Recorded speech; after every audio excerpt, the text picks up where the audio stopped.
తమిళ ప్రేక్షకులకు మాత్రమే కాదు, ఇటు టాలీవుడ్, అటు ఇండియన్ సినిమా ఆడియన్స్ అందరికీ కాలీవుడ్ హీరో విశాల్ షాక్ ఇచ్చారు.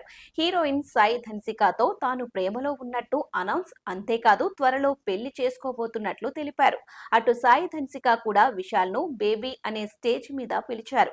దాంతో షాక్ అవ్వడం ఆడియన్స్ వంతు అయింది. విశాల్ సాయి ధన్సిక ప్రేమలో ఉన్నారని, త్వరలో పెళ్లి చేసుకోబోతున్నారని ఉదయం న్యూస్ లీక్ అయింది. అదే రోజు సాయంత్రం నడిగర్ సంఘం బిల్డింగ్ ఓపెనింగ్ జరిగింది. ఆ సంఘానికి విశాల్ కార్యదర్శి. ఆ ప్రారంభోత్సవంలో తమ పెళ్లి గురించి హీరో హీరోయిన్లు ఇద్దరు అనౌన్స్ చేశారు.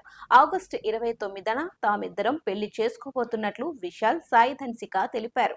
తనకు 15 ఏళ్లుగా విశాల్ పరిచయమని, ఒక సమస్య వచ్చినప్పుడు తన ఇంటికి వచ్చాడని, అప్పటి నుంచి స్నేహితులుగా ఉంటున్నామని, ఇటీవల తామిద్దరం పెళ్లి చేసుకోవాలని నిర్ణయించినట్లు సాయి ధన్సిక తెలిపారు. మరోవైపు విశాల్ కూడా తమ ప్రేమ విషయాన్ని కన్ఫర్మ్ చేశారు. కాలీవుడ్, టాలీవుడ్ సెలబ్రిటీలలో కాబోయే కొత్త జంటకు శుభాకాంక్షలు చెబుతున్నారు.